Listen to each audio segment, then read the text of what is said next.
Here's another challenger solo queue commentary against G2 Yike in the enemy jungle playing Graves, and I'm playing against Jax Kerberos, Twitch streamer, pro player in the top lane.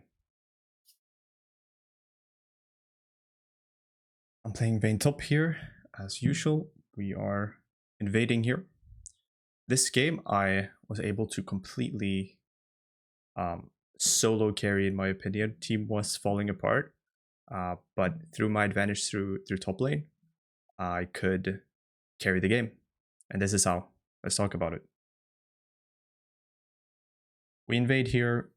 Potentially we were in a ward, or they invaded. I guess we were in a ward because they collapsed on us here. So Viego does Raptors, and then he kind of gets collapsed on. I'm just going to go to my lane immediately. There's no point for me to help him here because I don't want to miss out on the early XP. He correctly kind of slides over to the bot side jungle, and Graves follows. I feel like Graves should have taken like red here and invaded our top side, but I mean it's G2 Yike, so I guess he maybe has something better. Okay, so I come in here, we trade a little bit, level 1. Arguably a pretty poor trade for me initially. But then he jumps at me, I space the E, and then I actually just pop Ghost here because now he has no E, and I have a lot of real estate to kind of run him down. Okay, he runs away, I pop Fleet, I have my passive. Nice, we pick up the kill. So we're 1-0 up, and he runs Flash Ignite, so he has no TP. I also know Graves is bot side, right? This is important information. This means I do have some time to shove in the wave and back. Because if I back without shoving in the wave, it's always going to push away from me, and he will be able to set up a freeze, and I'm losing a lot of CS, right? So I get the shove here, really good. That was really huge for me. Now Graves is topside, we can see him spotted on the ward. I get refillable, control ward boots, longsword, pretty much everything I want. And I come back to the lane here. So game is currently 1-0 for my solo kill. Graves is ganking mid lane. Kills our Akali. I'm finding good trades on the Jax again. Jax is obviously trying to push in the wave here, but I have a small item lead with my boots, and I can actually defend the wave here and punish him from crashing. And I just kill him again. And now I set up a freeze, so massive advantage here for me. It all came down to me killing him and then being able to crash the wave. What that what means there, or what happens there, is that I crash the wave, I get my items, I come back to the lane, and it will bounce back to me. And if he now fails to shove in the wave, and I can stop him because I have item advantage, then he's in a really bad spot. So that's kind of the situation happening there. Okay, so I'm 2 kills up now. I obviously don't shove here. There's not much to back for now. I mean, there is, but I want to kind of slow push and then crash a wave.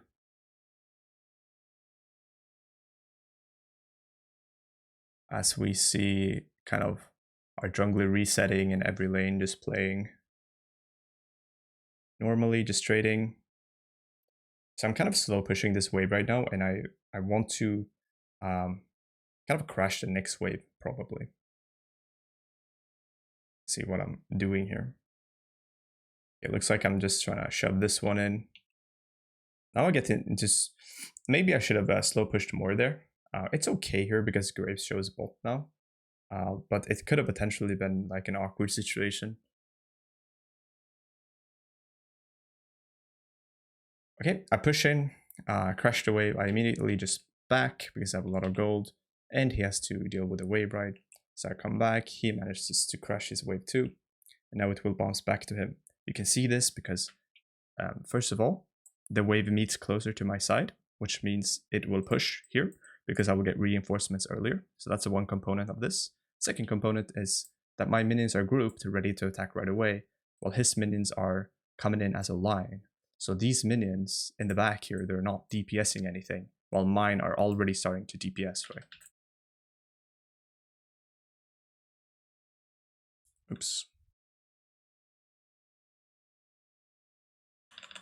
Go back. So I'm 2-0-0 here, and we're ultimately 4-4 as a team. So lanes are losing a bit, but it's all right, right? It's fine. I ward here to get a good trade. I can chase him down. He has no E. So I have my Swifties too, so I really like. I'm able to space really well. It's important for this matchup. It's generally important for Vayne, but especially in this matchup, the spacing game is big. Okay, we see a 2v2 happening mid.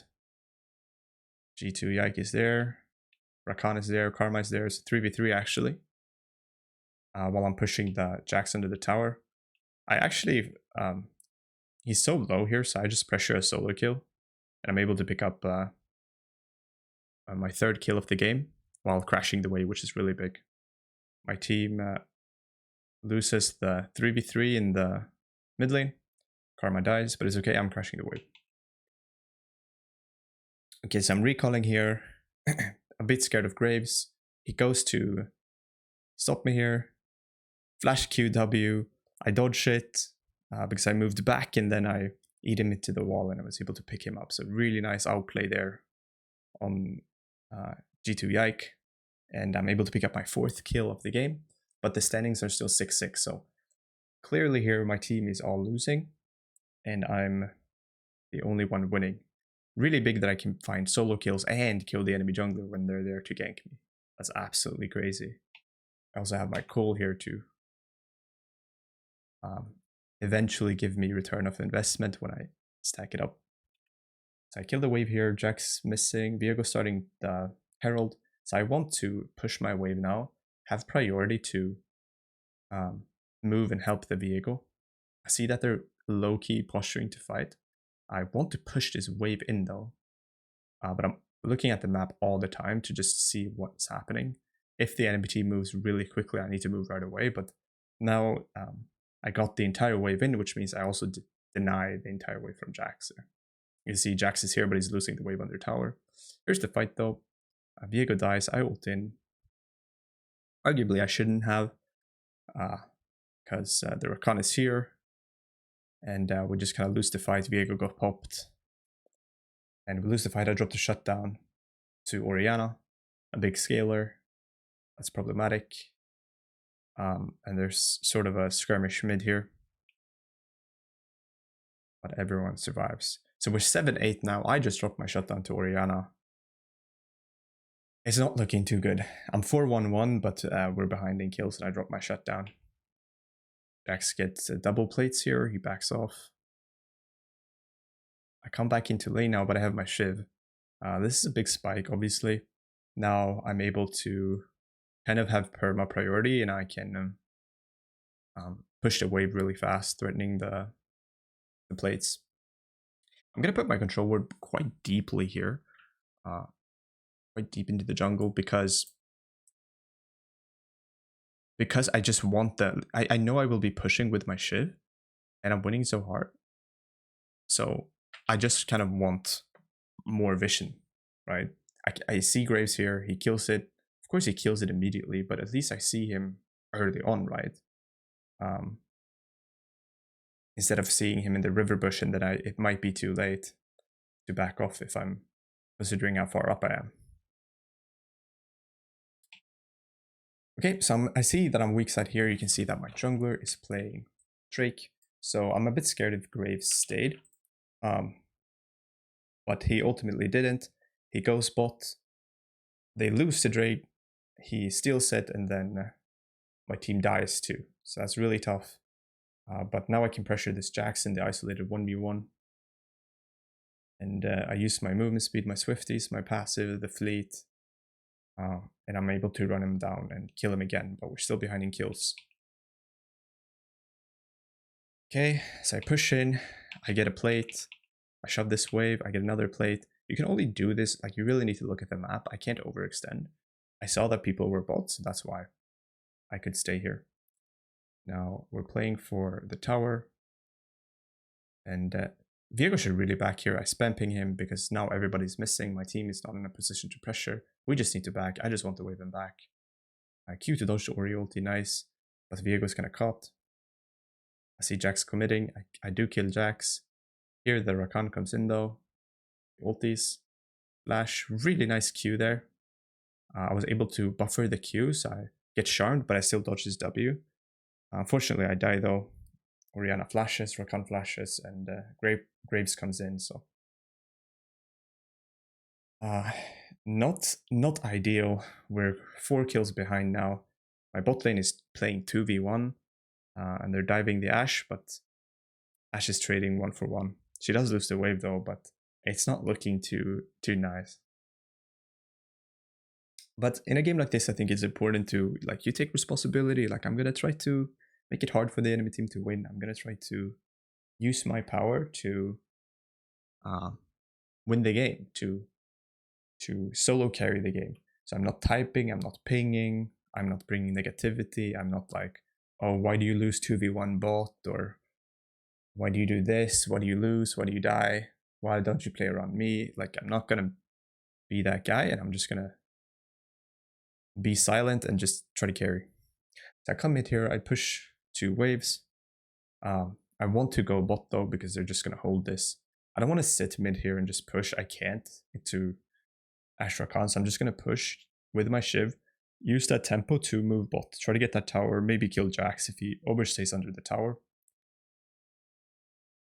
And I do so, Jax correctly leaves the tower, and we're able to pick up the tower. But notice how I went mid, I used my Shiv to get priority, to get tempo. They had to deal with the wave, and they have no wave themselves to push with. And then I can actually buy time that way and move bot. Okay, Orianna dies. Nice kill from Akali, I believe. And now I'm pushing. Jack's not here. I see people mid. Orianna dead. So I'm pushing. I have a lot of AD. I'm really accelerated build-wise because I have so much gold from all the kills. So I'm able to actually just kill this tower without ulti or Triforce here. The Sheen is very helpful, of course. So that's a big, big gold for me. Really big gold for me. I'm able to kill that tier 2 tower. 550 gold. So I have so much gold now I can afford Triforce, and I'm building into the Hullbreaker. Looking to split push a bit. But it's even fine grouping occasionally. My team is making a huge mistake here. They fight without me, and all of them die, right? All of them die. They just fight without me. They move into vision. Really frustrating. We're 7 kills behind now. The only fed member. And now I can't do anything as I spawn. So I just come back and I can't do anything because they're all dead. But I see people on Herald side move up, or they're on side lane. So I move up and I'm able to just kill the Ashe from nowhere, get the bounty. Ashe is completely underestimated my damage, and was able to just kill her. I knew I had a Kali TPing in as well. So now nobody is mid lane here, because the people that held mid died. The Rakan Ashe. Rakan obviously can't hold this himself. Graves died, and then Jax Orianna was on side lanes. So I get tower, I immediately move into Drake here as I see that my team is doing Herald. So really nice that we're able to use the kill on Ashe and on Graves, and the tempo from me pushing mid to collect the objectives. This is really important. This is how you win the game, ultimately. You take objectives when you win a fight.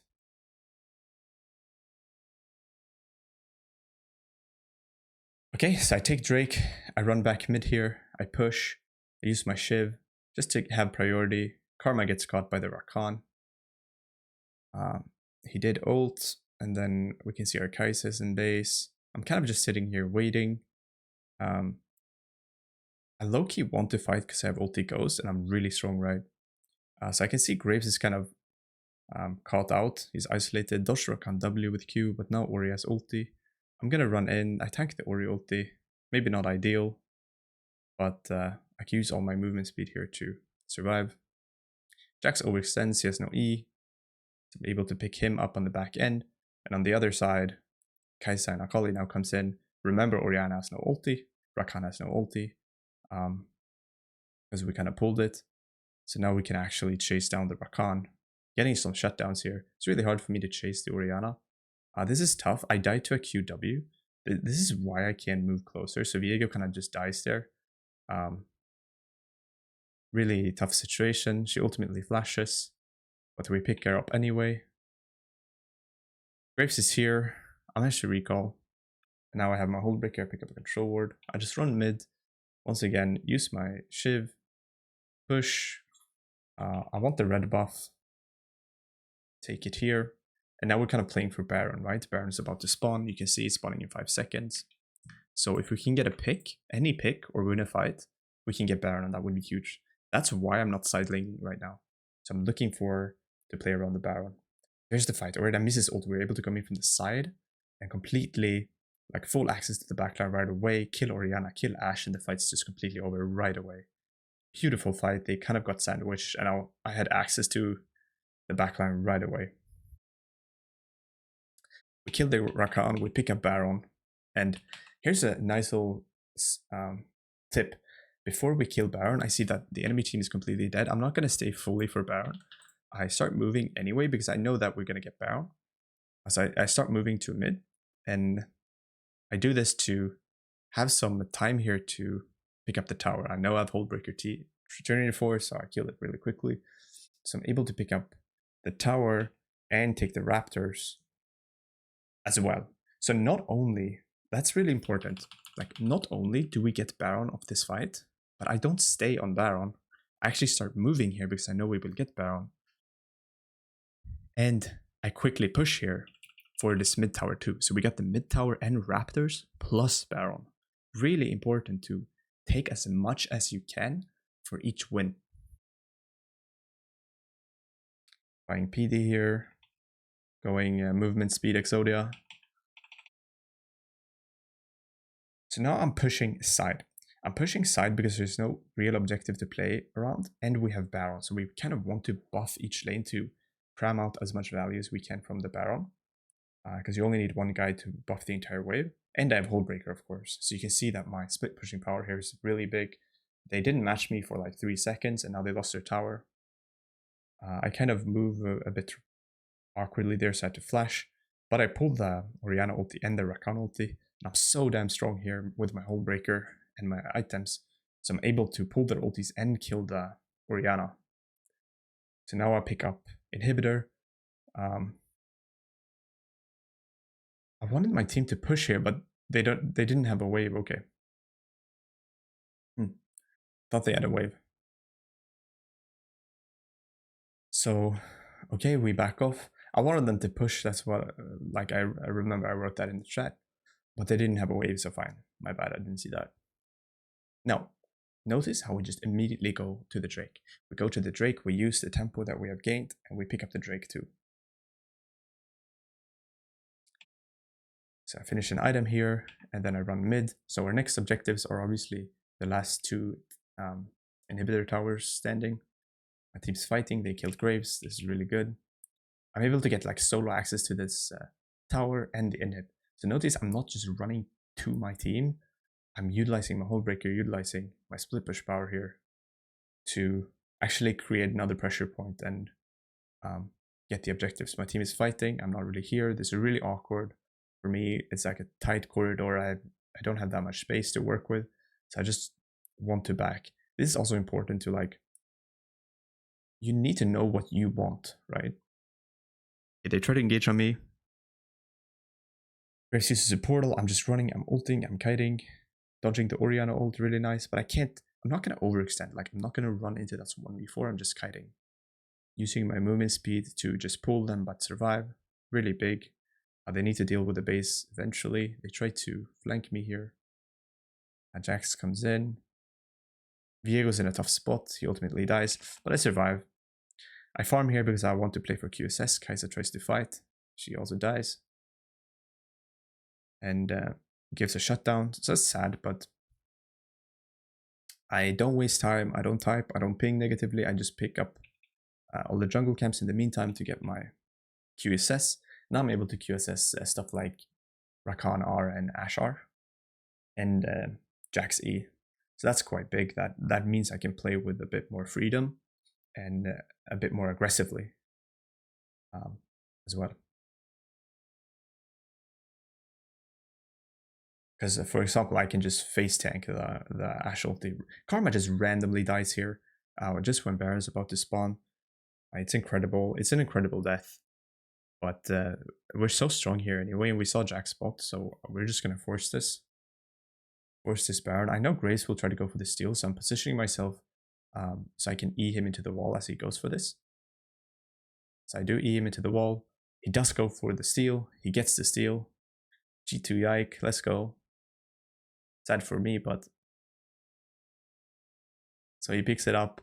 I'm going to ghost here and go for the Orianna. I have so much movement speed. I can utilize my ulti, my passive, to really just catch up to her with my Swifties. She flashes away. I know she has no ulti. I go for it, but she's like super quick with her flash and W. Viego died, and we're ultimately just fighting here. I'm staying because I don't really have anything to buy, and I just want to keep pressuring this side, making sure I'm like forcing somebody to be here. I see Drake's about to spawn, but Jax comes in. I probably shouldn't have queued forward there. I'm probably too aggressive here. I do buy a lot of time, but I do pull 2 people. So I pulled the Rakan ult and 2 people. So they're actually able to kill the Graves on this, which is not too shabby. So now we also get access to the Drake. Notice our call is also pushing the inhibitor, but they send 2 people there to defend. Ash pushing mid. You can see everybody's just pushing multiple things. There's no reason to have everybody go to Drake here in our team, because we get the dragon anyway. So maybe a mistake, maybe not. I mean, we get Drake, we're able to kill Graves because I create a numbers advantage on the other side when I do that. But ideally, I want to have more value out of my, like how strong I am. Okay, both inhibs are up, so enemy team has farmed 2 inhibs now. That's pretty bad that they were able to survive that. TP coming in, we're backing off here. I don't want to fight in tight corridors. This is a really bad fight for me. Notice how I'm pinging back here. Like, this is really bad for me and really good for them because they have Rakan, they have the Jax, they have the Orianna ulti, they have the Graves. I have no space here. There's no, sure I can get ease, but there's no space for me to maneuver with. So I ping back. I know this is a bad fight for me. I'm the fed guy. I ping back, like I take control. I say, okay, I don't want this fight. So I ping back, like this is bad. Back. I don't want this fight. Don't fight. So we actually disengage it, and we just try to look for a better fight. Because I have no space there, right? The ideal fight for me, and you get this information, or you get this intuition from like playing your champion a lot and knowing what you want. Like you just intuitively know what you want, what feels good, what feels bad. What I want here is a lot of open space that I can maneuver around, a lot of real estate to work with. So I can utilize my ghost, my movement speed to actually get around the Ashe and the Orianna, dodge their stuff, and just like kite. But in a tight corridor like that, there's no way I get access to Ashe and Orianna. I just can't. I just can't. I need to hit the front line. We're just going to lose that way, I think. Okay, I'm split pushing here. Akali is playing 1v2. She plays that really well because she's able to kill Graves. So she trades 1-for-1 in a 2v1. That's really nice. I'm also in a position here where I'm in side lane. So now she creates space. She creates space. My team is fighting the mid, trying to stop recalls. I just ulti. I see 2 open inhibs. I'm going to utilize my Hold Break and my Tia, Trinity Force, and I'm just going to pick up the 2 inhibs here. So this is huge. Like, that's a big win. I see people recalled, and then I just ghost and utilize my tempo here to get back to mid lane, and we're able to kill them here. So a huge win. It all came from me going bot to be in a side lane, and Akali opening up the map with that 1v2. She does something good, trades 1-for-1 in the 2v1, and the map's open all of a sudden, and we just like pounce immediately. Okay, Orianna Graves here. Really nice play from Kai'Sa, just flashes in, creates space, right? She dies, but she creates space. So what happens is, I can now go in. Orianna has no ulti. Look. It's a really important concept of creating spaces, similar to what Akali did up here, where she traded 1-for-1. Like the Orianna is a control mage. She wants a controlled fight. She wants us to keep us at arm's length, so she can kite and use her ulti and shit like that. But when Kai'Sa does this, even though she doesn't kill anybody, she creates space, right? She creates space. Now Orianna ultis, they're low, they have to back, and I can come in from the side. Completely untouched, they have no cooldowns now. So I can just come in from the side and just run them over. And just like that, we win the game, and it ultimately was like a very tough game. Like I had a huge advantage in the side lane because I was able to really crush my lane, kill the enemy jungler. They came, and my team was just falling apart, but no negativity from my side, no pings, no typing, no this and that. Just completely focusing on the game and trying to carry it. Pushing, going side, utilizing tempo to do stuff. Every small win we get, we convert it into an objective, into towers, into as much as we can. Really important. Bad fights, we ping off. Fights we don't want to take, we ping, and we communicate that to our team. I don't want this fight. This is not good for me. This feels bad.